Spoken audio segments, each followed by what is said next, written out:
আমার প্রিয় ভাইয়েরা, আমার কথার একটু যারা বুঝেন তারা জবাব দেবেন। দিন কায়েম করার জন্য আদেশ দিয়েছেন কে? আল্লাহর আদেশ মানা নফল না ফরজ? দিন কায়েমের ব্যাপারে মতভেদ করতে নিষেধ করেছেন কে? তাহলে মতভেদ করার কি কোনো অনুমতি আছে? আপনি মুসলিম হলে দিন কায়েমের ব্যাপারে আপনাকে একমত হতেই হবে। আল্লাহ তাআলা বলছেন, শারা'a লাকুম মিনাদ-দীন, উম্মতে মুহাম্মাদি, তোমাদের জন্য তিনি আল্লাহ শরীয়ত প্রণয়ন করলেন। দিন থেকে কিছু বিধিবিধান প্রবর্তন করলেন। মা ওয়াসা বিহি নূহা, যে বিষয়ে আল্লাহ নূহ আলাইহিস সালামকে নির্দেশনা দিয়েছেন। ওয়াল্লাযী আওহাইনা ইলাইকা, ও নবী মুহাম্মদ সাল্লাল্লাহু আলাইহি ওয়াসাল্লাম, এ বিষয়ে আমি আল্লাহ আপনার কাছে ওহী পাঠিয়েছি। ওয়া মা ওয়াসাইনা বিহি ইব্রাহিম, এবং একই বিষয়ে আমি ইব্রাহিমকেও নির্দেশ দিয়েছি। ওয়া মূসা, মূসাকে বলেছি। ওয়া ঈসা, এবং ঈসাকেও বলেছি। বড় বড় পাঁচজন নবীর কথা আল্লাহ এই আয়াতে বললেন। উম্মতে মুহাম্মাদি শোনো, তোমাদেরকে ওই দায়িত্ব দিলাম যেটা ইব্রাহিম, ঈসা, মূসা, নূহ এবং নবী মুহাম্মদকে দিয়েছি। মূলত পাঁচজন নবীর নাম বলে আল্লাহ তাআলা এখানে সব নবীকে একত্রিত করেছেন। কারণ শরীয়ত শুরু হয়েছে নূহ নবীকে দিয়ে, শরীয়ত শেষ হয়েছে নবী মুহাম্মদের মাধ্যমে। হযরত নূহকে বলা হয় আউয়ালুর রাসূল ফিল আরদ। এর আগে জমিনে কোনো রাসূল ছিল না, শরীয়তও ছিল না। এর আগে হযরত আদম আলাইহিস সালাম নবী ছিলেন, উনাকে বলা হয় নবিয়ে জেরাই। উনার উপরে শরীয়ত ছিল না। উনি মূলত সন্তানদেরকে শুধু তাওহীদের দাওয়াত দিয়েছেন। আর কিভাবে ধান, পাট, গম, শস্য দানা উৎপাদন করা লাগে, গরু, ছাগল, মুরগি পালা লাগে, জবাই করার নিয়ম কি, রান্না করার নিয়ম কি, জীবন উপকরণ সম্পর্কে উনি তালিম দিয়েছেন। আর শরীয়ত শুরু হয়েছে নূহ নবীর মাধ্যমে, তিনি প্রথম রাসূল। মুহাম্মাদুর রাসূলুল্লাহ সাল্লাল্লাহু আলাইহি ওয়াসাল্লাম হলেন শেষ নবী, শেষ রাসূল। তাহলে নূহের নামও আছে, নবী মুহাম্মাদের নামও আছে। আল্লাহ বুঝাইয়া দিলেন মাঝখানে এই বিধান থেকে আর একজন নবীও বাদ নাই। কোরআন হলো একটি মুলাক্কাস কিতাব, এটি সংক্ষিপ্ত কিতাব, এখানে বিস্তারিত আলোচনা নেই। এজন্য কোরআন থেকে বিস্তারিত আলোচনা রাসূল করেছেন, হাদিস লাখ লাখ, কিন্তু কোরআনের আয়াত হলো মাত্র কয়েক হাজার। এখানে আল্লাহ সংক্ষেপে বলেছেন ওয়াসজুদু, সেজদা করো। এখানে তিনি সংক্ষেপে বলেছেন ওয়ারকাউ, রুকু করো। কিন্তু রুকু কয়টা, সেজদা কয়টা, রুকু কেমনে করে, সেজদা কেমনে করে, এগুলোর বিস্তারিত আলোচনা কোরআনে নাই। আল্লাহ তাআলা বলছেন ওয়ালিয়াতাওয়াফু বিল বাইতিল আতীক, হজ করার জন্য যখন যাবে তখন এই মুক্ত স্বাধীন ঘর কাবা তাওয়াফ করো। কিন্তু তাওয়াফ শুরু করা লাগবে হজরে আসওয়াদের পাশ থেকে, আবার শেষ হবে হজরে আসওয়াদে এসে। তাওয়াফের সময় 7 বার ঘুরনি দেয়া লাগবে, ইত্যাদি কোরআনের মাঝে আছে নাকি? আল্লাহ কোরআনে বলছে ফানকিহু মা তাবা লাকুম মিনান নিসাই মাসনা ওয়া সুলাসা ওয়া রুবাব, তোমরা তোমাদের পছন্দসই মেয়েকে বিয়ে করো।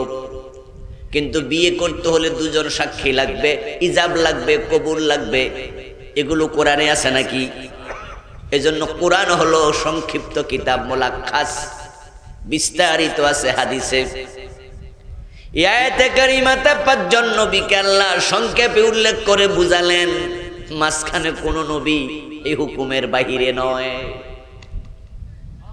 পুরা কোরআন মাজিদে আল্লাহ তাআলা মাত্র 25 জন নবীর নাম নিয়ে আলোচনা করেছেন। কতজন? কতজন? অথচ নবীর সংখ্যা 25 না 25,000 না আরো বেশি? লক্ষ লক্ষ, অগণিত,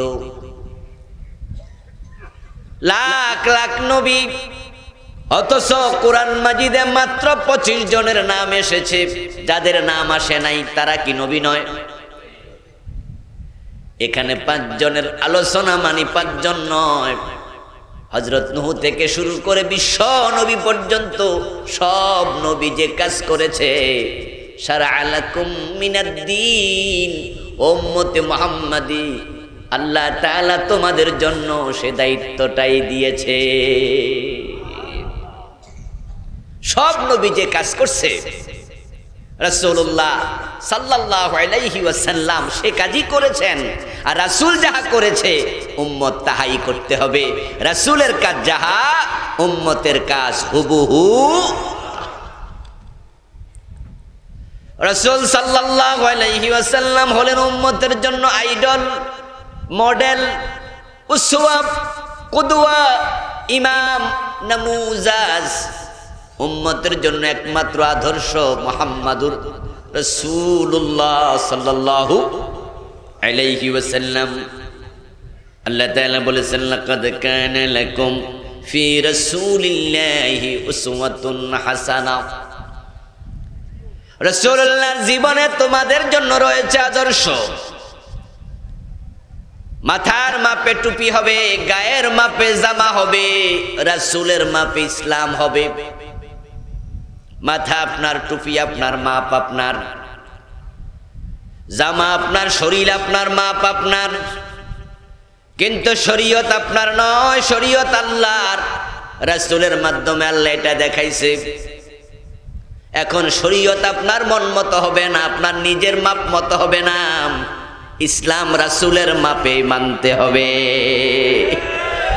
কুল ইন কুনতুম তুহিব্বুনাল্লাহ ফাত্তাবিউনি ইউহিব্বুকুমুল্লাহ।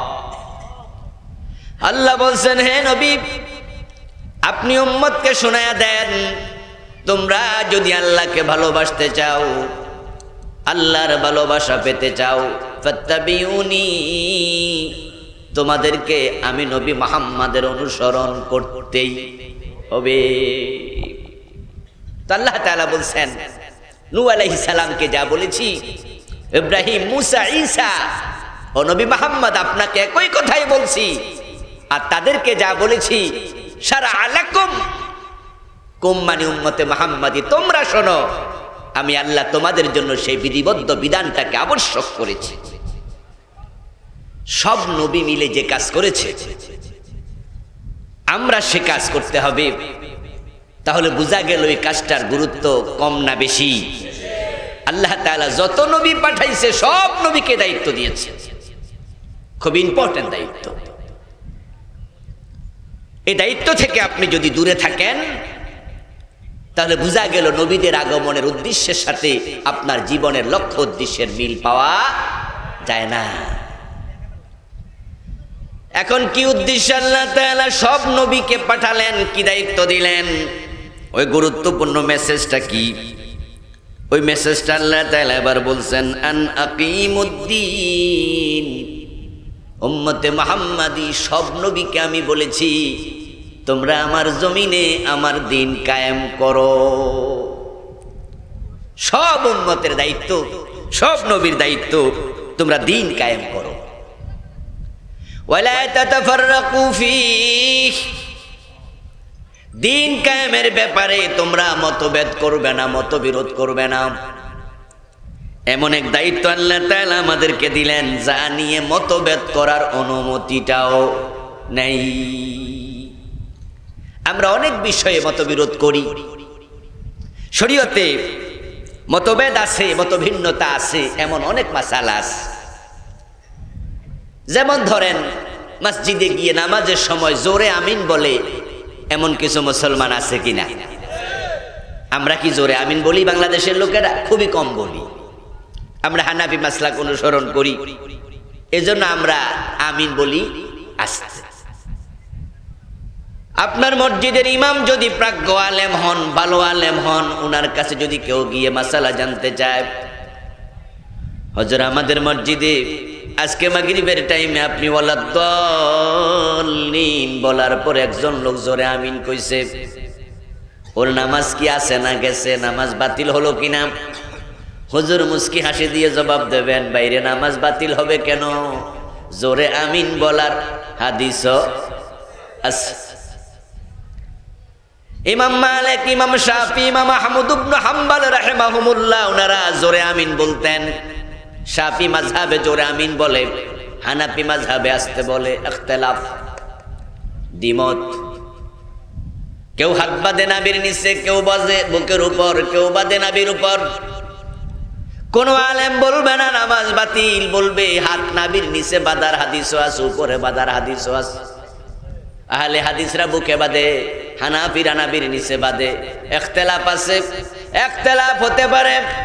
ইমাম আবু হানিফা রাহিমাহুল্লাহ বলেছেন ইমামের পিছনে সূরা ফাতিহা পড়া নিষেধ, চুপ করে শুনবা, সূরা ফাতিহা পড়বা না।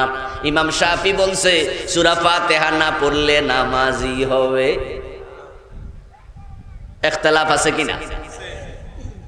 এরকম মাসালা দু চারটা না শত শত, অভাব নাই। শরীয়তের অনেক মাসালা ইখতিলাফ হয়, ইখতিলাফ চলে। কিন্তু আনাকিমুদ্দিন, তোমরা দিন কায়েম করো, বলে তাতাফাররাকু ফি, এ বিষয়ে মতবিরোধ করবে না, বিচ্ছিন্ন হবে না। দিন কায়েমের ব্যাপারে ভিন্ন মত উপস্থাপন করার অনুমতি নেই। এর মানে হলো যত মুসলমান আছে পৃথিবীতে, সব মুসলমান আল্লাহর জমিনে আল্লাহর দিন কায়েম করতে হবে, এই বিষয়ে একমত হওয়া ফরজ।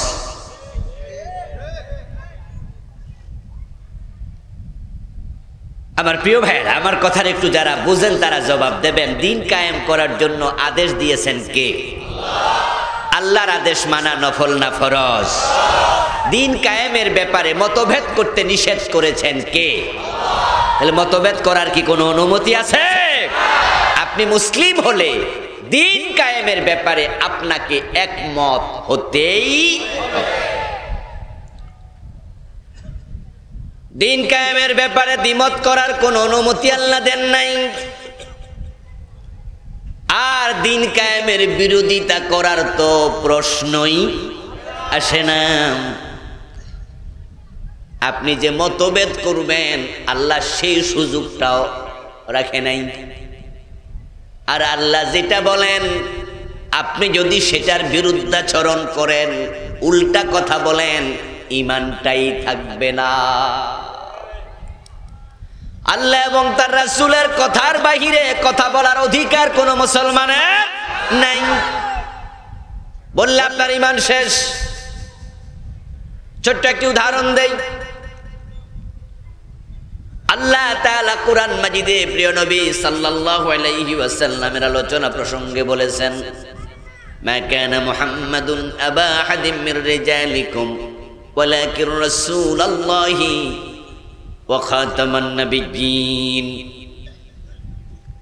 মুহাম্মদ তিনি আল্লাহর রাসূল এবং তিনি শেষ নবী।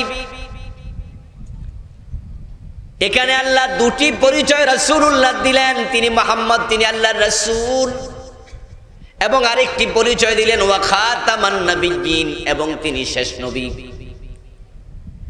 আমাদের দেশে কাদিয়ানী একটা সম্প্রদায় আছে যারা মুহাম্মদকে রাসূল মানে কিন্তু শেষ নবী মানে না। আল্লাহ দুটি মেসেজ তারা একটা মানলো আর একটা মানলো না। 1835 সালে জন্ম নেয়া গোলাম আহমদ কাদিয়ান নামে একজন ব্যক্তিকে তারা নবী মনে করে। তাদের আকীদা হলো, ধর্মীয় বিশ্বাস হলো বিশ্ব নবী শেষ নবী নয়, উনার পরে আরো কিছু নবী হবে। নাউযুবিল্লাহ। এই যে আল্লাহ মেসেজ দিলেন তিনি শেষ নবী, তারা ঠিক তার বিপরীত কথা বলেছে। তাই তামাম দুনিয়ার সব হক্কানি আলেমের ফতুয়া, কাদিয়ানীরা মোমেন না কাফের? অথচ কাদিয়ানীদের মসজিদ আছে না নাই? তারা কি নামাজ পড়ে না? টুপিদারি নাই, পাজামা পাঞ্জাবি নাই। ঢাকার বকশী বাজারে গেলে দেখবেন ঢাকা মেডিকেলের ফজলে রাব্বি হলের অপোজিটে কাদিয়ানীদের সুন্দর একটি মসজিদ। 5 ওয়াক্ত আজান হয়, 5 ওয়াক্ত নামাজ হয়, কিন্তু আমরা সবাই মিলে ফতুয়া দিচ্ছি নামাজ পড়েও লাভ নাই, কাদিয়ানী কাফের। তাদের কাফের হওয়ার কারণ আল্লাহর কথার বিরুদ্ধাচরণ করেছে।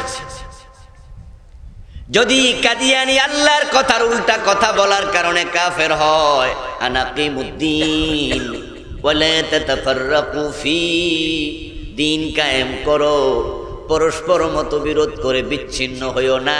এখন দিন কায়েমের ব্যাপারে যদি আপনি উল্টা কথা বলেন, কাদিয়ানীর মতো কাফের হওয়া আপনাকেও লাগবে। আপনি ঈমান আনার পর আল্লাহ এবং রাসূলের কথার বিরুদ্ধে তার উল্টা কথা বলার কোনো অধিকারই আপনার থাকবে না। ঈমান মানে শুধু কালেমা পড়া নয়, ইসলাম মানে শুধু নামাজ রোজার নাম নয়। ঈমান মানে হলো আল্লাহকে বিশ্বাস করার পরে আল্লাহ এবং রাসূল যা বলেছেন তা সর্বান্তকরণে মেনে নেয়া, এবং ইসলামে যত বিধান আছে সব মানার জন্য আপনি একমত হওয়া, আত্মসমর্পণ করা, নিজের চিন্তা চেতনা মৃত্যু ব্যক্তিত্ব সব আল্লাহর কদমে সঁপে দেয়া, এটার নামই হলো ইসলাম। তাই তো রাসূলুল্লাহ সাল্লাল্লাহু আলাইহি ওয়াসাল্লাম বলেছেন, আল মুমিন কাল জামালিল আনিফ হাইসুমা কিদান কদ। প্রিয় নবীজি বললেন, শোনো, তুমি যদি ঈমান আনো তুমি হয়ে যাবে সেই ওটের মতো যে ওটের নাকের ভিতর মালিক রশি ঢুকাইয়া দিছে। কি চমৎকার উদাহরণ! যে ওটের নাকের ভিতরে মালিক রশি ঢুকাইয়া দিছে। এবার আপনারা একটু বলুন তো, সেই ওট কি স্বাধীন না পরাধীন? ওই ওট কি মন মতো চলতে পারবে? ওই ওট মন মতো আর কদম ফেলতে পারবে না। মালিকের হাতে রশি তার নাকের ভিতরে ঢুকে গেছে, এখন মালিক টানে যেদিকে ওই ওটকে কদম রাখতেই হবে সেদিকে। উল্টা পাল্টা কদম দিলে নাকটা ছিঁড়ে যাবে। ঈমান আনার পরে তুমি যদি আল্লাহ এবং রাসূলের কথার উল্টা কথা বলো, তোমার ঈমান ছিঁড়ে যাবে। আর যার ঈমান নাই তার কপালে আল্লাহর জান্নাত নাই। খুব সাবধান প্রিয় ভাইরা, এই দুনিয়া বড় ক্ষণস্থায়ী, আজ আছেন কাল নাই। এই জন্য ইবনে ওমর রাদিয়াল্লাহু তাআলা আনহু প্রায়শই বলতেন, ইজাম সাইতা ফালা তানতাজিরিস সাবাহ ওয়া ইযা আসবাহতা ফালা তানতাজিরিল মাসা। আল্লাহর বান্দারা শোনো, যখন তুমি সন্ধ্যায় উপনীত হবে সকাল পর্যন্ত অপেক্ষা করিও না, আমল বাকি রাখিও না। এমনও হতে পারে সকাল হবে তার আগে তুমি দুনিয়াতে আর নাই। আজকে রাতে মারা যাবে এমন কিছু আল্লাহর বান্দা আছে না নাই? তাদের মাঝে আপনি আমি হইতে পারি না। এই জন্য ঈমান আমল বাকি রাখবেন না, এখনই স্ট্রং করেন, কারণ ঈমান ছাড়া মরলে উপায় নাই। নিঃশ্বাসের কোনো বিশ্বাস নাই, এক সেকেন্ডের নেই ভরসা। মরণ ঘাড়ের পরে, বিপুল সম্পদ করছো জড় ভোগ বিলাসের তরে। বুলবুল পাখির নেং এসেছিনু হেতাব, বেঁধেছিনু বাসা বড়ই মমতায়। সময় হলে শেষ ছেড়ে পরিবেশ, যেতে হবে সেথায় নিয়তি যেথায়, হয়তো গাছতলায় না হয় বাঁশতলায়। সুতরাং ঈমান ছাড়া গেলে উপায় নাই। ঈমান যদি বাঁচাতে চান আপনি সে ওটের মতো হয়ে যান, অর্থাৎ আল্লাহ এবং রাসূল যা বলবে সেটা মাথা পেতে মেনে নিতে হবে, কোনো প্রশ্ন করা যাবে না, প্রশ্ন চলে না। আনাকিমুদ্দিন ওয়ালা তাতাফাররাকু ফী, দিন কায়েম করো, পরস্পর মতবিরোধ করো না। এই কথাটুকু বলার পর আল্লাহ তাআলা আয়াতের পরবর্তী অংশে আবার বলছেন কাবুরা আলাল মুশরিকিনা মা তাদউহুম ইলাইহি। ও নবী মুহাম্মদ, উম্মত মুহাম্মাদি শোনো, দিন কায়েমের কথা যখন তোমরা বলবা, যারা মুশরিক, যাদের কলবে শিরিক আছে, দিন কায়েমের কথা শুনে তাদের চেহারা কালো হয়ে যাবে। এটা তাদের কাছে অসহনীয় মনে হবে, কষ্টকর মনে হবে। আল্লাহর জমিনে আল্লাহর দিন কায়েম হবে না তো কার দিন কায়েম হবে? জমিন যার, দিন চলবে শুধু তার, ঠিক না? আল্লাহর কাছে দিন হলো শুধুমাত্র একটা, ওই দিনের নাম হলো ইসলাম। আমার সাথে পড়ুন যারা পারেন, ইন্নাদ-দীনা ইনদাল্লাহিল ইসলাম। এবার একটু মেহরবানি করে বলুন তো আল্লাহর কাছে দিন কয়টা? জোরে বলেন কয়টা? সেটার নাম কি? ইসলাম ছাড়া আর কোন ধর্ম আল্লাহর কাছে নাই। পৃথিবীতে আছে, বর্তমান পৃথিবীতে ধর্মের সংখ্যা 4000-এর মতো, কম বেশি। ধর্মের অভাব নাই, কিন্তু আল্লাহর কাছে ধর্ম কয়টা? একটা। এর আগে ছিল খ্রিস্ট ধর্ম, ছিল ইহুদিদের ধর্ম, ছিল আর অন্য অন্য নবীদের প্রবর্তিত ধর্ম ছিল, কিন্তু ইসলাম আসার পরে সব ধর্ম মুলতবি। এখন আল্লাহর কাছে ধর্ম মাত্র একটা, ইন্নাদ-দীনা ইনদাল্লাহিল ইসলাম। ومن يبتغي غير الإسلام دينا فلن يقبل منه। আরেক আয়াতে কারিমাত আল্লাহ তাআলা বলেন, ইসলাম ছাড়া যদি অন্য কোনো দিন, অন্য কোনো ধর্ম কেউ তালাশ করে, তার থেকে সেটা গ্রহণ করা হবে না। অসল হয়ে গেছে 71-এর আগে, 70-তে 1970 সনে পাকিস্তানের যে টাকা, ওই টাকা কিন্তু বাংলাদেশের ভূখণ্ডে চলতো। তখন এই দেশটার নামও ছিল পাকিস্তান, পূর্ব পাকিস্তান। যখনই দেশটা স্বাধীন হয়ে গেল, আলাদা ভূখণ্ড, আলাদা পতাকা, আলাদা গভর্নমেন্ট, আলাদা প্রেসিডেন্ট, আলাদা প্রধানমন্ত্রী, আলাদা সেনাবাহিনী প্রধান, আলাদা বিচারপতি, সব যখন আলাদা হলো, পাকিস্তানের টাকা সচল না অচল? ইসলাম যখন এসেছে, পৃথিবীতে যত দিন ছিল, ধর্ম ছিল, সবগুলো অচল। ইসলাম হলো আল্লাহর নিকট একমাত্র ধর্ম। ধর্ম মানি শুধুমাত্র 5 ওয়াক্ত নামাজ নয়, এটা ভুল করবেন। রমাদানের রোজা নয়, হজের মৌসুমে হজ নয়, কয়েকটা ইবাদতের ভিতরে ইসলাম সীমাবদ্ধ নয়। যত ধর্ম পৃথিবীতে আছে সেগুলো এখনো, যেগুলো আছে বাতিল ধর্ম, স্থগিত ধর্ম, সেগুলোর দিকে তাকান। ইসলামের সাথে তার মিল নাই। কারণ হিন্দুদের ধর্মীয় ইবাদত ধর্ম হলো 12 মাসে 13 পূজা। পূজা করেছে, দায়িত্ব শেষ। খ্রিস্টানরা প্রতি সপ্তাহে শুধুমাত্র শনিবারে গির্জায় যায়, নাকি রবিবারে?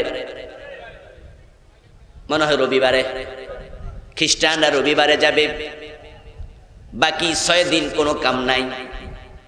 ইহুদিরা শনিবারে যাবে, বাকি 6 দিন কোনো কাম নাই। বৌদ্ধরাও তাই, অন্য অন্যরাও তাই। শুধুমাত্র মাঝে মাঝে গির্জায় যাবে, প্যাগোডায় যাবে, তাদের পূজার জায়গায় মন্দিরে যাবে, বাকি দায়িত্ব শেষ। কিন্তু দিনে 5 বার শুধু মসজিদে যাওয়ার নাম ইসলাম না। তুমি টয়লেটে যখন যাইবা, সেখানেও ইসলামের আইন আছে না নাই? যখন ঘুমাতে যাবেন তখন ইসলামের নিয়ম আছে না নাই? কিভাবে থুতু ফেলতে হয় সেটাও ইসলামে আছে না নাই? ইভেন টয়লেটে গিয়ে কখন আপনি কাপড় তোলা দেবেন সে বিধানও ইসলামে আছে। এর মানে দাঁড়ালো দুখুলু ফিস সিলমি কাফা, তুমি পুরা জীবন সবটাকে ইসলামের ভিতরে ঢুকায়া দাও, আপনি থাকবেন যেখানে ইসলাম থাকা লাগবে সেখানে। আনাকিমুদ্দিন, দিন কায়েম করো। দিন মানে তো ইসলাম, তো দিন শব্দের জায়গায় এবার ইসলাম লাগাইয়া দেন। আনাকিমুদ্দিন মানে আনাকিমুল ইসলাম, জমিন ইসলাম কায়েম করো। যেখানে ইসলাম কায়েম আছে আলহামদুলিল্লাহ। মসজিদে এখনো মাগরিবের নামাজ 3 রাকাত, সবাই 3 রাকাতে পড়ে। মাগরিবের নামাজকে কেউ 2 রাকাত ফরজ বানায় নাই, ফজরের নামাজের ফরজ কেউ 3 রাকাত বানায় নাই, জোহরের ফরজ কেউ 4 রাকাতের কম পড়ে না। সেখানে ইসলাম কায়েম আছে। ঠিক ইসলাম মসজিদে যেমন থাকবে, আদালতে, গণভবন, বঙ্গভবন, ব্যবসা বাণিজ্য, বিয়ে শাদী সব জায়গায় ইসলাম দরকার আছে না নাই?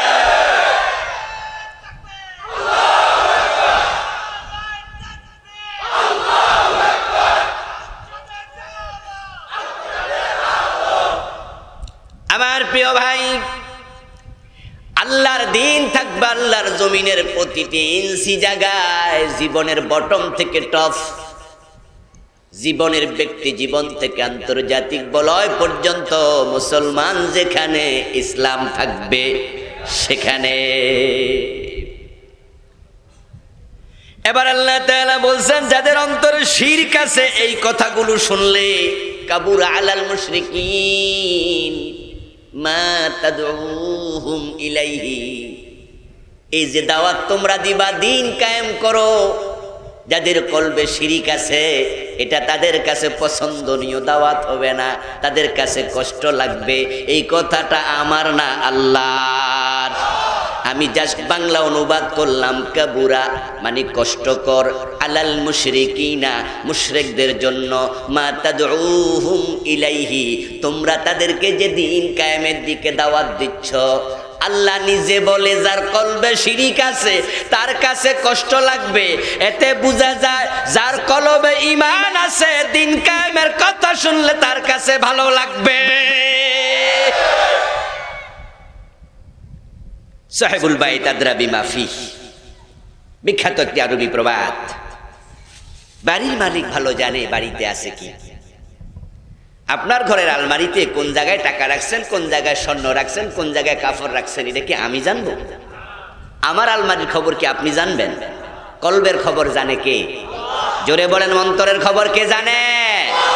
অন্তর্যামী আল্লাহ ছাড়া এটা কেউ জানে না। আপনার কলবে কি আছে আপনার নিজের বউও সেটা জানে না। আপনার স্ত্রীর অন্তরের খবর আপনি জানেন না। যিনি অন্তর্যামী আল্লাহ তিনি জানেন। তাই তিনি বলতেছেন যার কলবে শিরিক আছে দিন কায়েমের কথা শুনলে তার কাছে কষ্ট লাগবে। এখন আজকের এই শ্রোতা মণ্ডলী আপনারা যারা আছেন এই ভিডিওর মাধ্যমে, যারা ফিউচারে এই আলোচনা শুনবেন, এখন বাড়ির মালিক ভালো জানে বাড়িতে আছে কি। আপনার অন্তরের খবর আপনি জানেন আর আপনার আল্লাহ জানে। আজকের আলোচনা শুনে যার কষ্ট লাগতেছে, আল্লাহ নিজে বলছে তোমার কলবে শিরিক আছে। এবার বলুন তো, শিরিক নিয়ে মারা গেলে কি উপায় আছে? তাহলে যাদের অন্তরে কষ্ট লাগছে আপনি তাওবা করেন, আপনি কালেমা পড়ুন, আপনি তাওবা করুন। ইন্না শিরকা লাযুলমুন আযীম, শিরকের চেয়ে বড় কোনো জুলুম আর নাই। শিরক করো সবচেয়ে বড় গুনার নাম। এখন শিরিক করার জন্য, মুশরিক হওয়ার জন্য হিন্দু বৌদ্ধ হওয়া লাগে না। হিন্দু বৌদ্ধ তারা তো নিশ্চয়ই মুশরিক, কিন্তু এটা মনে করবেন না যে মুশরিক হওয়ার জন্য মনে আমি হিন্দু হব, বৌদ্ধ হব, তারপরে আমি মুশরিক হব। মোটেও না। হিন্দু বৌদ্ধ ছাড়াও মুশরিক আছে। যে বিষয়ের একমাত্র মালিকানা আল্লাহ, ওই বিষয়ের সাথে অন্যকে শামিল করার নাম শিরিক। হিন্দুরা পূজা করে অর্চনা করে, যেটাকে আরবিতে ইবাদত বলা হয়, তারা ইবাদত করে মূর্তির, অথচ ইবাদতের মালিক কে? কথা বলেন না ভাইরা, কে? ওয়াকাদা রাব্বুকা আল্লা তা'বুদু ইল্লা ইয়াহু, আল্লাহর ফয়সালা, আল্লাহ ছাড়া কারো ইবাদত করা যাবে না। এখন আমাদের হিন্দু ভাইয়েরা তারা মাটি দিয়ে কিছু মূর্তি বানালো, এর সামনে গিয়া নমো নমো নমো করলো, যার কারণে তারা মুশরিক হয়ে। এখন আপনারা বলুন তো, জুমার দিন মসজিদে গিয়ে আল্লাহকে সেজদা দেয়, আবার পীরের কাছে যাইয়া, দরবারে যাইয়া পীরের পায়ে সেজদা দেয়, এমন কিছু নামাজি লোকও আছে না নাই? অথচ শুধু সেজদার মালিক কে? তাহলে তারা যখন পীরের পায়ে সেজদা দিল, তারা মুমিন না মুশরিক? তারাও মুশরিক হয়ে গেল। শিরিক যখন কেউ করে, তার অন্তরে তখন ঈমান আর থাকে না। এখন আল্লাহর দ্বীন কায়েম করো, এই কথা বললে যারা কষ্ট পাবে তাদের কলবে শিরিক আছে, এটা তো বুঝলাম না। তারা তো পীরের পায়ে সেজদা দেয় না, তারা তো ভগবান বলে লক্ষ্মী শিবকে ডাকে না, দুর্গা পূজাও করে না, কিন্তু অন্তরে আল্লাহর দ্বীন কায়েম করো এই কথা শুনলে ব্যথা পাইছে, ভালো লাগে না। তো শিরিক হইল কেমনে? আল্লাহ এটা দিয়ে কি বুঝাইলেন? আমার বন্ধু, এখানেও শিরিক হওয়ার কারণ আছে। কারণ দ্বীন যখন আল্লাহর কায়েম হয়, সব জায়গায় আল্লাহর হুকুম চালু হবে। দ্বীন যখন আল্লাহর কায়েম হবে না, তখন কিছু জায়গায় আল্লাহর হুকুম থাকবে, কিছু জায়গায় বান্দার হুকুম চালু হবে। অথচ হুকুমের মালিক একমাত্র কে? তুমি আল্লাহর হুকুমও মানলা, বান্দার হুকুমও মানলা, ইবাদতের ক্ষেত্রে, বিধানের ক্ষেত্রে তুমি মুশরিক হয়ে গেলা। কোরআনে আল্লাহ বলেন, ইনিল হুকমু ইল্লা লিল্লাহ। সুবহানাল্লাহ বলেন। বাংলা অর্থ হলো আল্লাহ ছাড়া কারো আইন চলবে না, হুকুম চলবে না। হুকুমের মালিক কে? তো তিনি কোরআন মাজিদে বলছেন, আস-সারিকু ওয়াস-সারিকাতু ফাকতাউ আইদিয়াহুমা জাযাআম বিমা কাসাবা নাকালাম মিনাল্লাহ। ও দুনিয়ার মানুষ শোনো, চোর পুরুষ হোক আর নারী হোক, যদি চুরি করে তাদের হাতটা কেটে দাও। নির্দেশ কার? চোর ধরে হাত কাটো, আইন কার? আল্লাহ দিল এই আইন। এই দেশে ব্রিটিশরা যখন দেশ চালাইছে 190 বছর, 1757 খ্রিস্টাব্দে পলাশী রামরো কাননে নবাব সিরাজউদ্দৌলার পতনের পর ইংরেজদের হাতে ক্ষমতা চলে গেল। 1947 পর্যন্ত দীর্ঘ 190 বছর ইংরেজরা এই দেশ চালাইল। এর আগে মুসলমানদের হাতে এই দেশ 1000 বছরের মতো শাসিত হয়েছিল। ইসলামের যত বিধান ছিল 190 বছরে ইংরেজরা একটা একটা করে করে করে করে সবগুলা বাদ দিয়া তাদের মন মতো তারা আইন ঢুকাইছে। নাউযুবিল্লাহ।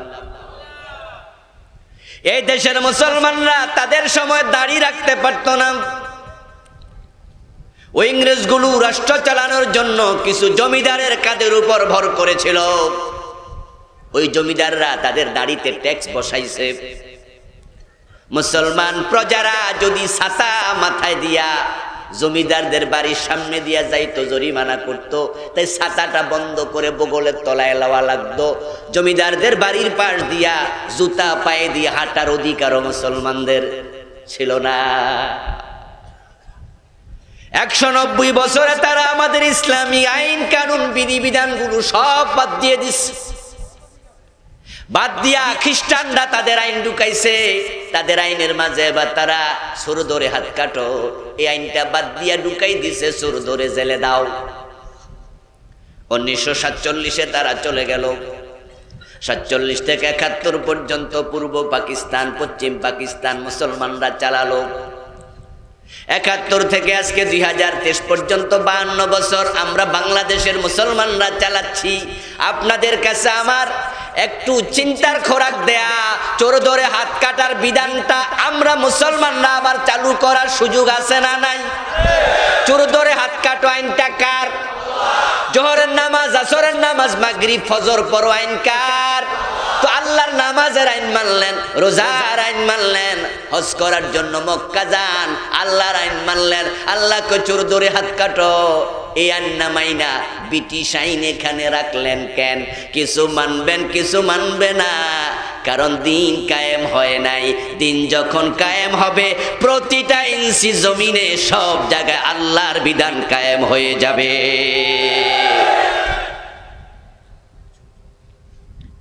আজান হওয়ার পরে দোকান বন্ধ করে দিতে হবে, ব্যবসা বাণিজ্য বন্ধ, সবাই নামাজে যাও, এমন আইন ইসলামে আছে না নাই? ইযা নুদিয়া লিস-সালাতি মিন ইয়াউমিল জুমুআতি ফাসআউ ইলা যিকরিল্লাহি ওয়া দারুল বাই'। আজান যখন হবে সবাই ব্যবসা বাণিজ্য সব বন্ধ করে দাও। ফাসআউ ইলা যিকরিল্লাহ, আল্লাহর ইবাদতের জন্য, সালাতের জন্য মসজিদে দৌড়াও। এই আয়াতে কারিমা শুধুমাত্র জুমার নামাজের জন্য নয়। রাসূলুল্লাহ সাল্লাল্লাহু আলাইহি সাল্লাম বলেছেন, আমার মন চায় নামাজের আজানের পরে আমি কোনো একজনকে ইমামতির জায়গায় দাঁড় করিয়ে দেই, তারপরে আমি কয়েকজন লোক সাথে নিয়ে মহল্লায় যাই, যারা নামাজে আসে নাই তাদের বাড়ি ঘরে আগুন লাগাই। রাসূলের এই হাদিস শুধু জুমার জন্য না, 5 ওয়াক্ত নামাজের ব্যাপারে রাসূল বলেছে, আজান হলে দোকান বন্ধ করো, ব্যবসা বাণিজ্য ক্লোজ করে দাও, অফিস আদালত বন্ধ করে দাও। দুনিয়ার কাজে এসে আল্লাহর নামাজের গুরুত্ব 1000 গুণ বেশি, ঠিক কি না? নামাজকে বলো না কাজ আছে, কাজকে বলো আমার নামাজ আছে। নামাজের চেয়ে গুরুত্বপূর্ণ কাজ আল্লাহর জমিনে আর নাই। এখন বলুন তো, আজানের সাথে সাথে অফিস আদালত যদি বন্ধ হয়ে যায়, এই আইন যদি চালু হয়ে যায়, তাহলে টেওনো সাহেবের অফিসে উনি জামাতে ইমামতি করবেন। দেশের সবচেয়ে বড় মসজিদে রাষ্ট্রপ্রধান ওমর ইমামতি করতেন, রাষ্ট্রপ্রধান আবু বকর সিদ্দিক রাদিয়াল্লাহু তাআলা আনহু ইমাম হতেন। প্রিয় নবী মুহাম্মদ সাল্লাল্লাহু আলাইহি ওয়াসাল্লাম মসজিদে নববীর ইমাম ছিলেন। এতে বোঝা যায় প্রত্যেক জায়গায় যিনি নেতা, তিনি সমাজেরও নেতা, রাষ্ট্রেরও নেতা, তিনি মসজিদেরও নেতা, তিনি মসজিদেরও নেতা। ডিসি সাহেব ডিসি মসজিদের নামাজের ইমাম হবেন, সচিবালয়ে মসজিদের সচিব সাহেব হবেন। এইভাবে যদি সব জায়গায় আমাদের নেতারা নামাজি হয়ে যেত, তাদের অধীনস্থরা আলটিমেট নামাজি হয়ে যেত, সবাই যখন নামাজি হয়ে যাবে, দেশে দুর্নীতি জিরোর কোঠায় নেমে আসবে। ইন্নাস সালাতা তানহা আনিল ফাহশাই ওয়াল মুনকার, নিশ্চয় নামাজ মানুষকে অন্যায় থেকে ফিরাবে। নামাজি যদি মানুষ হয়ে যায়, তখন অন্যায় কমে যাবে। এই জন্য আল্লাহ তাআলা সূরাতুল হজে বলেছেন, আল্লাযীনা ইম্মাক্কান্নাহুম ফিল আরদি আকামুস সালাত ওয়া আতাউজ যাকাত ওয়া আমারু বিল মারুফি ওয়া নাহাউ আনিল মুনকার। আল্লাহ সূরাতুল হজে বলেন, যখন কোন ভূখণ্ডে আমি আমার মুমিন বান্দাদেরকে রাষ্ট্রের দায়িত্ব দেই, তাদেরকে ক্ষমতা দেই, তখন তারা আমি আল্লাহর পক্ষ থেকে 4টি কাজ বাস্তবায়ন করবে। রাষ্ট্রে ক্ষমতা পাওয়ার পরে আকামুস সালাত, তারা রাষ্ট্রীয়ভাবে নামাজ কায়েমের আইন করবে। আরে যদি এই 52 বছর নামাজ কায়েমের আইন থাকতো, বা এখনো যদি শুরু হয়ে যায়, মাদক থাকবে না। আজকে যুব সমাজ নষ্ট হয়ে যাচ্ছে মাদকে, ইয়াবার সবলে কত হাজার পরিবারের স্বপ্ন ভেঙ্গে চুরে খান খান হয়ে যাচ্ছে। মাদকের কারণে কত সংসারের শান্তি বিনষ্ট হচ্ছে, কত বোন তালাক প্রাপ্ত হচ্ছে, কত জায়গায় ক্রন্দন চাপা ক্রন্দন চলছে। এই মাদক থেকে বাঁচাতে চাও, আল্লাহর কোরআন যুবকদের হাতে তুলে দাও, নামাজের আইন করে দাও। যারা কোরআন পড়ে, যারা নামাজি হয়, তারা মাদক সেবী হয় না। দিন কায়েম যদি হয়ে যায়, তাহলে দিনের মূল নীতি হলো কোরআন। এখান থেকে আমরা দিন শিখব। কোরআন মাজিদে আল্লাহ তাআলা যত অর্ডার দিয়েছেন, যত নির্দেশনা দিয়েছেন, এক নাম্বারটা ছিল ইকরা, নাকি? সূরা আলাকের প্রথম শব্দ ইকরা বিসমি রাব্বিকাল্লাযী খালাক, পড়ো তোমার প্রভুর নামে। কোরআন পড়া এক নাম্বার মেসেজ। আমার প্রিয় ভাই, দিন যখন কায়েম হবে, অর্থাৎ মুসলমানরা বিষয়ে একমত হবে, তখন মুসলমানদের তত্ত্বাবধানে যে শিক্ষা মন্ত্রণালয় চলবে, ওই শিক্ষামন্ত্রী বলবে আসো আমরা সিলেবাসে কোরআন ঢুকাইয়া দেই। প্রাইমারি স্কুলে কোরআন ঢুকে যাবে, হাই স্কুলে কোরআন ঢুকে যাবে, কলেজে কোরআন ঢুকে যাবে। এখনো সেই সুযোগ আছে না নাই? এখন আমাদের প্রধানমন্ত্রী শিক্ষামন্ত্রী মিলে যদি বলেন ঠিক আছে 2024 সাল থেকে আমরা প্রাইমারি হাই স্কুল কলেজে 100 নম্বর কোরআন 100 নম্বর হাদিস ঢুকাইয়া দিলাম। আমার প্রিয় ভাইয়েরা, যেই হাতে কোরআন উঠে যাবে, যেই হাতে হাদিস উঠে যাবে, ওই হাতে আর মদের বোতল উঠবে না। এখন তো আমরা বাবারা যারা আছি, সন্তানদেরকে আমরা ভার্সিটিতে পাঠানোর পরে টেনশনে থাকি। আমার সেল ইন্টারমিডিয়েট পর্যন্ত, আপনার সেল ইন্টারমিডিয়েট পর্যন্ত আপনার নিয়ন্ত্রণে ছিল। তাকে আপনি বারৈয়ারহাটে কলেজে পড়াইছেন, ফেনী কলেজে পড়াইছেন, আপনাদের বাসার বাড়ির পাশে কলেজে পড়াইছেন, বাড়ি থেকে ক্লাস করছে, বাড়িতে ফিরে আসছে, মাগরিবের পরে না আসলে আপনি খবর নিছেন কোথায় ছিলি, লেট করলি কেন, কার সাথে মিশস। মা বাবা ইন্টারমিডিয়েট পর্যন্ত সন্তানকে শাসনের মাঝে রাখতে পারে। আল্লাহ শুকরিয়া, ইন্টারমিডিয়েটের আগে অনেক ছেলেই মাদকাসক্ত হয় না, সিগারেট পানকারী হয় না। কিন্তু আপনার ছেলে যখন অনার্সে রাজশাহী ইউনিভার্সিটিতে টিকলো, জাহাঙ্গীরনগরে টিকে গেল, ঢাকা বিশ্ববিদ্যালয়ে টিকে গেল, এখন কি বাড়ি থেকে ক্লাস করতে পারবে? সম্ভব? বাধ্য হয়ে তাকে আপনি বাড়ির বাইরে পাঠিয়ে দিলেন। হলে উঠে গেল অথবা মেসে উঠল, এমন জায়গায় থাকে, এমন রুমে থাকে যে রুমে 2 জন গাঁজা খায়, 1 জন বিড়ি খায়। সৎসঙ্গে স্বর্গবাস, অসৎসঙ্গে সর্বনাশ। বিখ্যাত আরবি প্রবাদ আস-সুহবাতু মুতাসসিরাহ, সঙ্গ মানুষের উপরে প্রভাব বিস্তার করবেই। বাংলায় প্রবাদ আছে, সঙ্গ দোষে লোহা পর্যন্ত ভাসে।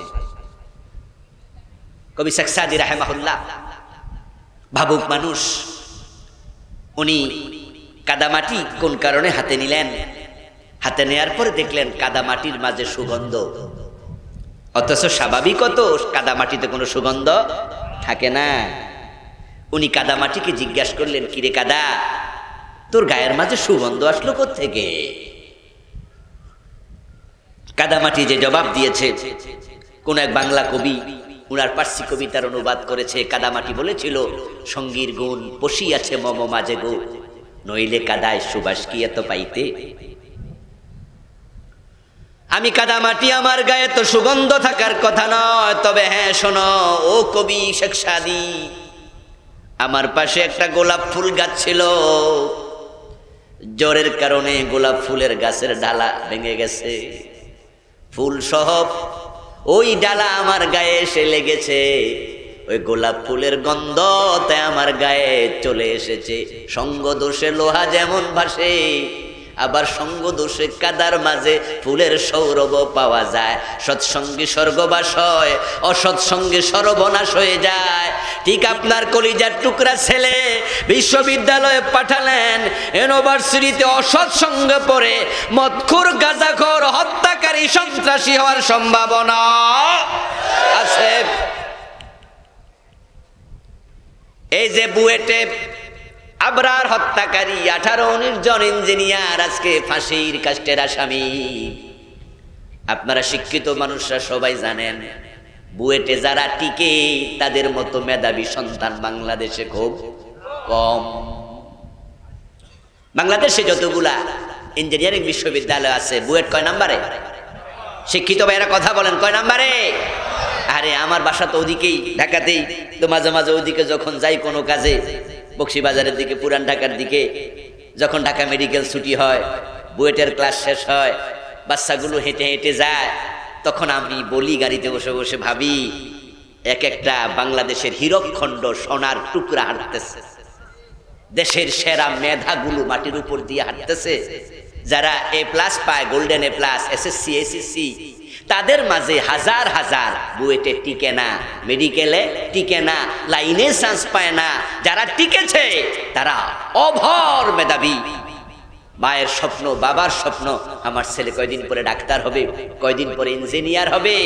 ও প্রিয় ভাই, আর এই ছেলে যদি বাসিনিতে যায়, মদখোর হয়ে যায়, গাঁজাখোর হয়ে যায়, হত্যাকারী হয়ে যায়, মা বাবার স্বপ্ন ভেঙ্গে দুমড়ে চমড়ে খান খান হয়ে যায়। অসৎ সঙ্গ শেষ করে দিচ্ছে।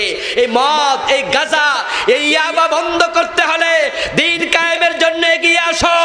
তোমরা মদখোর ধরে জেলে দিও না, হযরত ওমরের মতো 80 বেতের আইন চালু করে দাও। ইংরেজরা আইন করে গেছে, পরবর্তীতে আমাদের নেতারা সে আইন ধরে রাখছে, মদ খাইলে দইরা জেলে দাও। আপনারা যারা জেলে 2-1 বার গেছেন তারা জানেন জেলখানার ভিতরও মদ খাওয়ার সুযোগ আছে না নাই? তো হেরে আপনি জেলে দিয়া লাভটা হইল কি? জেলের বাহিরে খাইলে তো চেয়ারম্যান তো মুরব্বীরে ডরাইতো, লুকায়া লুকায়া খাইতো। এখন তারে দইরা জেলে যদি দেন, এ তো হিয়ানে খাইবো, মনে টেনশন নাই, মাও নাই, বাপও নাই, মেম্বারও নাই, চেয়ারম্যানও নাই, জেলখানায় ধরার মতো পুলিশও। তো হেরে পাঠাইয়া লাভ না লস? তো করলেনটা কি? ইসলামের বিধান বড় চমৎকার। আসলে দিন যেখানে আছে, শান্তি সেখানে আছে। ইসলাম শব্দের অর্থই তো শান্তি। ইসলাম মানে আত্মসমর্পণ। আত্মসমর্পণের মাধ্যমে শান্তি কায়েম হবে। আমরা দেখেছি এই কথাগুলো আল্লাহ নবী মুহাম্মদ সাল্লাল্লাহু আলাইহি ওয়াসাল্লামের উপর যেই সময় নাজিল করলেন, কোরআন যেই যুগে আসলো, ওই যুগের নামটাই তো ছিল আইয়ামে জাহিলিয়া। কিন্তু যখন সমাজে দিন এসে গেছে, ইসলাম মানুষ মানা শুরু করেছে, এমন শান্তি এসেছে যেখানে জাহিলিয়াতের ছোটা ফোটাও আর ছিল না। আমার রাসূল বলে গেছেন ইন্তেকালের আগে, খায়রুল কুরুনি করনি, তোমরা সবাই মিলে যেই যুগের নাম দিয়েছ আইয়ামে জাহিলিয়া, আমি নবী মুহাম্মদ ঘোষণা করে দিলাম আমার যুগ হলো পৃথিবীর সর্বশ্রেষ্ঠ যুগ। এমন যুগ পৃথিবী কোনোদিন দেখেনি, আর কোনোদিন কিয়ামত পর্যন্ত দেখবে না। যেই জাহিলিয়াতের যুগে হানাহানি মারামারি ছিল নিত্যদিনের কাজ।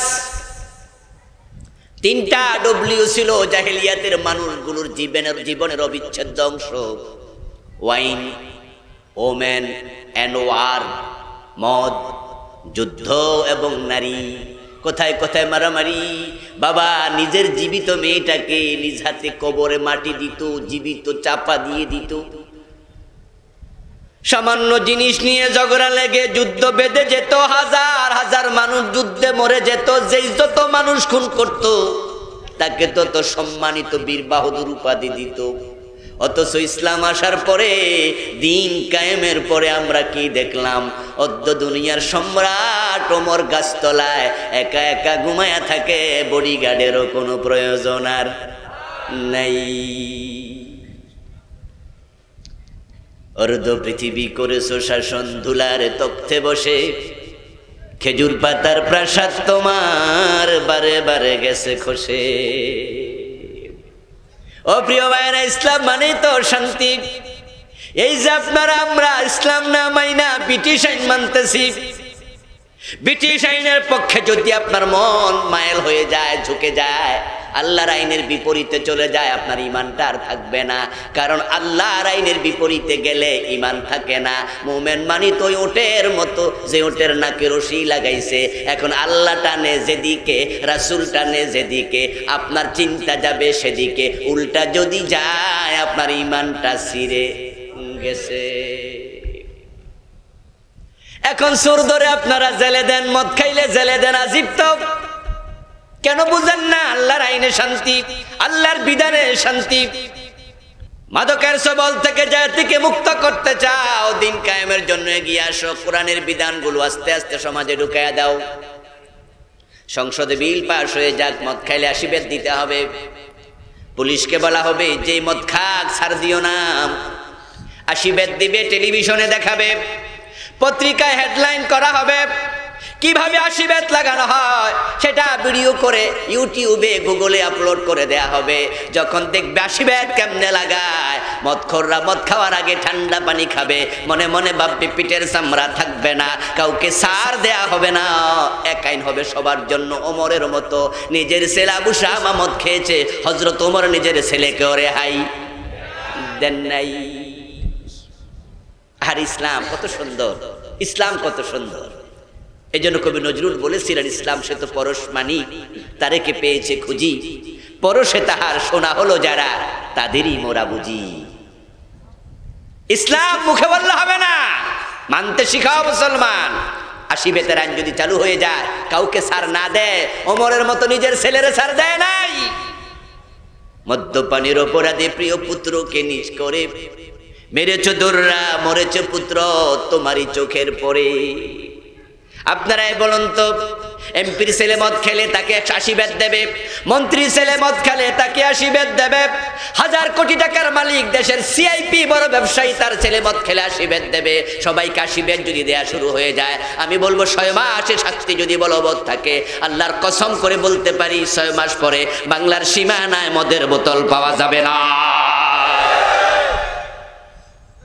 ওয়াজ করলে হবে না, ওয়াজ দিয়ে সব হয় না।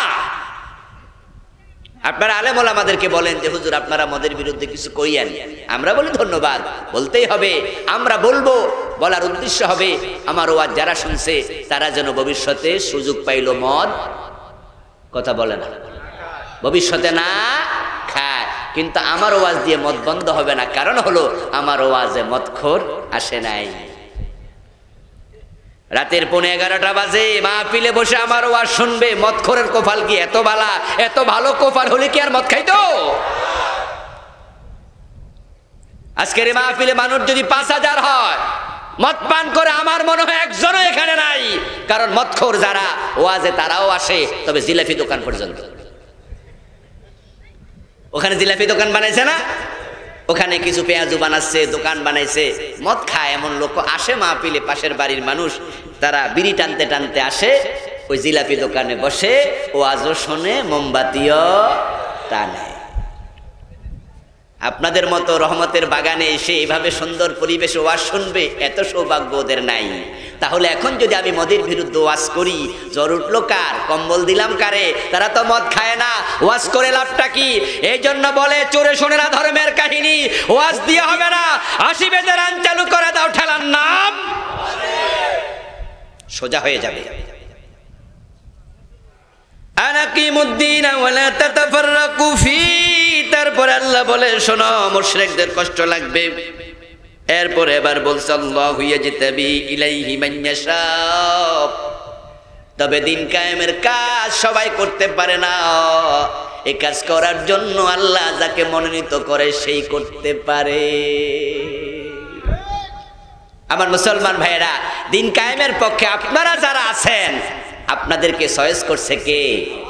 জোরে বলেন কে? এই কথাটা আমার না, সূরাতুশ শূরা 13 নম্বর আয়াতে আল্লাহ বলছে আল্লাহু ইয়াজতাবি, আল্লাহ পছন্দ করে, আল্লাহ সিলেক্ট করে।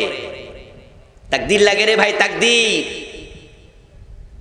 রাসূলুল্লাহর মতো মহামানব দাওয়াত দিছে, আপন চাচা আবু তালেব শুনে নাই। তাকদীর লাগবে, রাসূলুল্লাহ সাল্লাল্লাহু আলাইহি সাল্লাম দাওয়াত দিছে, আপন চাচা আবু লাহাব শুনে নাই, বরং পাথর মারছে। আমার রাসূল দাওয়াত দেয়, আপন চাচা আবু লাহাব পাথর মেরে বলে তাব্বান লাকা ইয়া মুহাম্মাদু আলিহাযা জামাতানা, মুহাম্মদ তুমি ধ্বংস হয়ে যাও, এই দাওয়াত দেওয়ার জন্য ডাকছো নাকি? দেখেন রাসূলের দাওয়াত আপন চাচা শুনলো না, উল্টা পাথর মারলো। আর বেলাল রাদিয়াল্লাহু তাআলা আনহুর বাড়ি কি, ওনার জন্মস্থান, ওনার বাবা, ওনার চাচারা কেউ আরবের না, ওনার ইথিওপিয়ার মানুষ, হাবশার মানুষ, কালো চামড়ার মানুষ, গোলামের সূত্রে ওনার বাবা গোলাম, দাদা গোলাম, উনি গোলামের ছেলে গোলাম। এই সুবাদে মক্কা এসেছে হযরত বেলাল। আল্লাহর হাবিবের কালেমা গ্রহণ করলো, তাই গলায় রশি লাগায়া টানে, বেলাল কালেমা ছাড়ে না। আর আপন চাচা আবু তালেবের শিয়রের পাশে বসে উনার ইন্তেকালের সময় রাসূল বলে, কাকা ও আমার আম্মি প্রিয় চাচা, কুল্লা ইলাহা ইল্লাল্লাহ কালিমাতান আশহাদ লাকা বিহা ইনদাল্লাহ, কালেমাটা পড়ে মরে যাও, আল্লাহর কাছে তোমার ঈমানের সাক্ষী হিসাবে আমি দাঁড়ায়া যাব। চাচারে বলে কালেমা নেও, চাচা কালেমা নেয় না, আর বেলালের গলা রশি লাগায় টানে, বেলাল কালেমা ছাড়ে না। তাকদীর লাগবে, তাকদীর। ও প্রিয় ভাইয়েরা, এতক্ষণ যে কথাগুলো বললাম, একটা কথা আমার নয়, একটা কথা আমার গোত্রের নয়, বংশের নয়, আমি আমার আইনের কথা বলিনি, আমি আল্লাহর আইনের কথা বলেছি। আল্লাহ আমার একা না, আল্লাহ আপনারও আল্লাহ, ঠিক কি না? ইসলাম আমার একা না, ইসলাম আপনারও ধর্ম। আপনি আমার সাথে দ্বিমত করলে তো আল্লাহর সাথে দ্বিমত করা হবে, কথা তো আমার না, কথা কার? এই জন্য আপনারা যারা দিন কায়েমের পক্ষের লোক, দিন কায়েমের পক্ষে কথা বলেন, সবাই মিলে এসে যান এক দলে। তাকদীর লাগবে, তাকদীর। ওয়াজ হয়েছে 52 বছরে নামাজি বাড়ে নাই, খুব কম, এত কম। ইন্না লিল্লাহি ওয়া ইন্না ইলাইহি রাজিউন। কয়দিন আগে আমি কক্সবাজার থেকে আপনাদের রাস্তা দিয়ে যাচ্ছিলাম, মাহফিল করলাম, একদিনের মাহফিল, তাই ছোট গাড়িটা নিয়ে নাই, বিমানে চলে গেলাম। রাতের বেলায় স্লিপিং কোচে করে ফিরছি। 14 গ্রামে যাওয়ার পরে ফজরের টাইম হলো। ড্রাইভার সাহেবকে আগে একটু ইশারা দিয়ে বললাম, ফজরের টাইমে একটু মসজিদ পাইলে দাঁড়ায়েন, নামাজ পড়বো তো। সময় মতো আমি উঠলাম, ড্রাইভার সাহেবকে তো আগেই বলা আছে, উনি একটা মসজিদ দেখে দাঁড়াইলো। দাঁড়ানোর পরে আমি নামাজ পড়লাম। কিন্তু কষ্টের কথা হলো, গাড়িতে যাত্রী ছিল তো ভর্তি, আমি একজন ছাড়া নামাজে আর কেউ যায় নাই। নামাজ পড়ে এসে দেখি ড্রাইভার সাহেব এবং তার সুপারভাইজার দুইজনে মাটির খাড়ায় খাড়ায় বিড়ি টানতেছে। এর মানে হলো ওনারা ভাবলো, হুজুর যেহেতু নামাজে গেছে, আমরা সময়টা একটু কাজে লাগাই। তো এসি গাড়ি, ওখানে তো বিড়ি খাওয়া যাবে না, পাবলিক আবার চিল্লাচিল্লি করবে, এই জন্য চান্স পাইছে, মাটির খাড়ায় খাড়ায় বিড়ি টানে। এইটা মাথায় আসলো না, হুজুর যেহেতু নামাজে গেছে, এক ওসিলা আমরা নামাজ পড়ি। উনারাও গেল না, একটা মুসল্লি গেল না। 52 বছর ওয়াজ চলছে, নামাজি কোথায়? মাগরিবের টাইমে মসজিদে যাবেন, নামাজ শেষ করে বারান্দায় দাঁড়াবেন, মসজিদের বারান্দা দাঁড়াইয়া বাজারের মসজিদে একটু দেখবেন মসজিদে আসছে কয়জন আর দোকানে আছে কত হাজার। কোরবানের সময় গরু কিনতে মানুষ যায়, আসরের সময় দেখবেন বাজার বড় রমরমা, মাগরিবের টাইমে দেখবেন গরু বেচা কেনা চলছে রমরমা, হাজার হাজার মানুষ গরু কেনায় ব্যস্ত। কুরবান করা ফরজ না ওয়াজিব? মাগরিবের নামাজ, আসরের নামাজ, গুরুত্ব কোনটার বেশি? কিন্তু সবাই গরু কুরবান নিয়ে ব্যস্ত, ওয়াজিব নিয়ে ব্যস্ত, অনেকের ফরজের খবর নাই।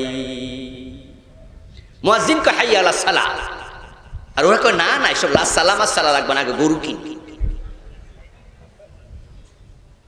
কিন্তু দিন যদি কায়েম হয়ে যেত, নামাজের প্রশিক্ষণ দেওয়া হতো, ইমাম শাফি, মালিক, আহমদ ইবনে হাম্বল, ইমাম, এরপরে ইমাম আপনার আবু হানিফা রাহিমাহুল্লাহ, 4 ইমাম একমত, বালেক যদি নামাজ না পড়ে তাকে রাষ্ট্র আইনের আওতায় আনবে, তাকে জেলে ভরে দেবে, জেলে প্রশিক্ষিত করবে, নামাজের ট্রেনিং দেবে, নামাজি হলে তাকে ছাড়বে। ইমাম শাফি রাহিমাহুল্লাহ বলেছেন, শুধু জেলে দেয়া হবে না, জেলে দেওয়ার আগে নামাজ কেন পড়ে নাই, এই জন্য কিছু পিটুনিও দিতে হবে। আর ইসলাম কত সুন্দর! যদি আপনারা বলুন তো, এরকম আইন আমাদের দেশে হতো, নামাজ পড়ো না প্রমাণিত হবে, আজান হলো দোকান খোলা রাখবা, লাইসেন্স বাতিল করে দেয়া হবে, পুলিশ গিয়ে দোকানে তালা লাগাইয়া দেবে, নামাজে না আসলে ধরে জেলে দেবে। আজানের পরে আপনার ফেনী শহরে, আপনাদের বারোয়া আর 8 এলাকায় সকল দোকান ক্লোজ হয়ে যাবে, ক্রেতারা মসজিদে যাবে, বিক্রেতা মসজিদে যাবে, সবাই মসজিদে গেলে এক এক মসজিদে 5 বার 6 বার জামাত হওয়া লাগবে, মুসল্লি জায়গা দেয়া যাবে না। কেউ কেউ বলে, হুজুর আইন কইরা নামাজ পড়ে লাভ কি? পাবলিক তো আইনের ডরে নামাজ পড়বো ওযু ছাড়া। অতি বুদ্ধিমান এমন কথা মন্তব্য করার লোক আছে, কয় আল্লাহরে না ডরাইলে পুলিশে ডলাইয়া নামাজ পড়া হুজুর লাভ কি? এই যে ওয়াজ আপনি করলেন, পুলিশে ধইরা নেব, হে তো ওযু ছাড়া নামাজ পড়ে লেব। তাহলে আল্লাহ যে বলছে, আল্লাযীনা ইমাক্কান্নাহুম ফিল আরদি আকামুস সালাহ, আমি রাষ্ট্র ক্ষমতা দিলে প্রথম দায়িত্ব নামাজ কায়েম করো। চার ইমাম বললেন জেলে দাও। উনারা কি আপনার যুক্তি বোঝে নাই যে পুলিশের ডরে নামাজ পড়বে, ওযু করবে না? হ্যাঁ, আপনার সাথে আমি একবারে পরিপূর্ণ দ্বিমত করছি না, আমি কিছুটা একমত হয়ে বলবো, হ্যাঁ, পুলিশের ডরে যদি কেউ নামাজে যায় 2 দিন 3 দিন 4 দিন যাওয়ার পরে সেও মনে মনে বলবে যেহেতু নামাজ পড়াই লাগে তাহলে ওযু ছাড়া পড়া নিজেরই লস, ঠিক কি না? পরে আস্তে করে সে কি হয়ে যাবে? আমার ভাইরা, দিন কায়েম না হলে শুধু ওয়াজ করে হবে না। ওয়াজ আমরা 52 বছর ধরে করছি, আমাদের ওস্তাদরা ওয়াজ করতে করতে মরে গেছে, সুদ খায়ও না, সুদ খায়ও না। আওয়াজ করে বলুন তো, সুদ কি কমছে না বাড়ছে? বড় বড় হুজুরেরা আওয়াজ করতে করতে মরে গেছে, কিন্তু সুদ মরে নাই, বরং সুদ আরো জোয়ান হইছে। দিন কায়েম কত জরুরি। দিন যখন কায়েম হবে তখন সুদের বিরুদ্ধে আইন হবে, রাষ্ট্রীয়ভাবে সুদ বন্ধ। ও প্রিয় ভাই, আজকের মাহফিলে এমন অনেক মুসল্লি আছে, অনেক বাদ দিলাম, কিছু মুসল্লি আছে যারা 5 ওয়াক্ত নামাজও পড়ে অথচ সুদেও টাকা লাগায়, এমন আছে কিনা? আপনি যদি সুদে টাকা লাগান আপনি কিসের জান্নাত খোঁজেন? হাদিস হলো, মান আকালা দিরহাম রিবা ওয়া হুয়া ইয়ালাম আন্নাহু আশাদ্দু মিন 36 জিনা। যে ব্যক্তি 1 টাকা সুদ খাবে তার আমল নামায় 36 বার জেনার গুনাহ লিখে দেয়া হবে। 1 টাকা সুদ খেলে 36 বার জেনা হয়, 100 টাকা সুদ খেলে 3600 বার জেনার গুনাহ হবে, 1000 টাকা সুদ খেলে 36,000 বার জেনার গুনাহ হবে। আরেকটি হাদিসে পাওয়া যায়, যে ব্যক্তি সুদ খায় তার আমল নামায় 73টা গুনাহ হয়, সবচেয়ে ছোট গুনাহটা হলো নিজের মায়ের সাথে জেনা করা। ইন্না লিল্লাহি ওয়া ইন্না ইলাইহি রাজিউন। এখন আপনি মসজিদের সভাপতি, আবার সুদী ব্যাংকের এমডি। আপনি মসজিদের সভাপতি, আবার সুদী ব্যাংকের ম্যানেজার। আপনি মসজিদের নেতা, আবার আপনি সুদী ব্যাংকের ডিরেক্টর। প্রতি বছর 2টা 3টা 5টা সুদী ব্যাংক চালু হচ্ছে। লাআনা রাসূলুল্লাহি সাল্লাল্লাহু আলাইহি ওয়াসাল্লাম আকিলার রিবা ওয়া মুকিলাহু ওয়া শাহিদাইহি ওয়া কাতিবাহু ওয়া কালাহুম সাওয়াউন। প্রিয় নবী বলেছেন, আল্লাহর লানত, আল্লাহর গজব তার উপরে যে সুদ খায়, যে সুদ দেয়, যে সুদ লিখে, যে সুদের সাক্ষী থাকে, অপরাধে তারা 4 জন সমান। আপনারা সুদ সবাই খান না, কিন্তু অনেকে সুদ দেয়। সুদের টাকা এনে দোকান বড় করে, সুদের টাকা এনে বাড়ি দোতলা বানায়, সুদের টাকা এনে ছেলে বিদেশ পাঠায়, সুদের টাকা এনে সিএনজি গাড়ি কিনে ভাড়া চালায়, সুদের টাকা এনে জমি কিনে এটা করে ওটা করে। সুদ যে খায়, সুদ যে দেয়, সমান অপরাধী অপরাধী হয়ে অপরাধী হয়ে যায়। আজকের মাহফিল বসে আছেন যারা, তাদের মাঝে এমএ পাস, বিএ পাস এমন অনেক ভাইয়েরা আছেন যারা নামাজের 13টি আরকান আহকাম পারেন না। অনেক শিক্ষিত ভাইয়েরা আছেন নামাজের 14টি ওয়াজিব আপনি জানেন না। এমন লোকও আছে আমি দেখেছি শিক্ষিত, বাবার জানাজার নামাজে গিয়া হুজুরকে বলে, হুজুর নিয়মটা কইয়া দেন। জানাজার নামাজে 4 তাকবীরে 4টা দোয়া আছে, ভিন্ন ভিন্ন দোয়া আছে। এই যে ভিন্ন ভিন্ন দোয়া, আরে অনেক শিক্ষিত ভাইয়েরা জানে না, কারণ আমাদের দেশে এমন এক সিলেবাস বানাইছে যে সিলেবাসে এগুলো শিখানো হয় না। কপাল পোড়া জাতি ক্লাস 1 থেকে মাস্টার্স পর্যন্ত পড়লা, এত বই পড়লো, সবগুলো বই যদি একটার উপর আরেকটা রাখা হয় মাথা পার হয়ে যাবে। এত শিখলা, কিন্তু আল্লাহর কোরআনটা দেখে দেখে পড়তে পারে না, এমন শিক্ষিত লোক আছে না নাই? আরে কি পচা সিলেবাস বানাইল। এই জন্য ডক্টর মোহাম্মদ শহীদুল্লাহ রাহেমাহুল্লাহ, বাংলাদেশে যাকে ভাষার জাহাজ বলা হতো, ভাষা বিজ্ঞানী বলা হতো, 18টি ভাষায় তিনি পণ্ডিত ছিলেন। তিনি বলেছেন, তুমি যত বড় শিক্ষিত হও, যদি তুমি আল্লাহর কোরআন না জানো, তোমার শিক্ষিত শব্দের আগে, পণ্ডিতের আগে আমি মূর্খ শব্দ যোগ করব, তুমি মূর্খ পণ্ডিত। ইংরেজ বিজ্ঞানী স্ট্যানলে হাল, উনি চমৎকার একটি উক্তি বিবৃতি তিনি আমাদেরকে দিয়েছেন, if you teach your children 3 years and you believe 4th year you will be get 5th year। তুমি তোমার সন্তানকে 3টি ইয়ার শিখালে, রিডিং, রাইটিং এন্ড অ্যারিথমেটিক, লিখা পড়া বিজ্ঞান ভূগোল অঙ্ক সব শিখালে you live for that is religion. তুমি তোমার সন্তানকে 4 নাম্বার আর ধর্ম শিখাও নাই, ইসলাম শিখাও নাই, কোরআন হাদিস শিখাও নাই। তুমি কোরআন হাদিস বাদ দিয়া যত বড় পণ্ডিত বানাবে অপেক্ষা করো, you will be get 5th that is rascality. তোমার সন্তান কোরআন হাদিস বাদ দিয়া যত বড় শিক্ষিত হবে তত বড় বদমাশ হবে। এজন্য দিন কায়েম করুন, সমাজে সব জায়গায় ইসলাম প্রতিষ্ঠার কাজ করুন, তাহলে আপনি দুনিয়াতে সফল হবেন, আখেরাতেও আল্লাহর জান্নাত পাবেন। শান্তি মিলবে দুনিয়ায়, জান্নাত মিলবে আখেরাতে।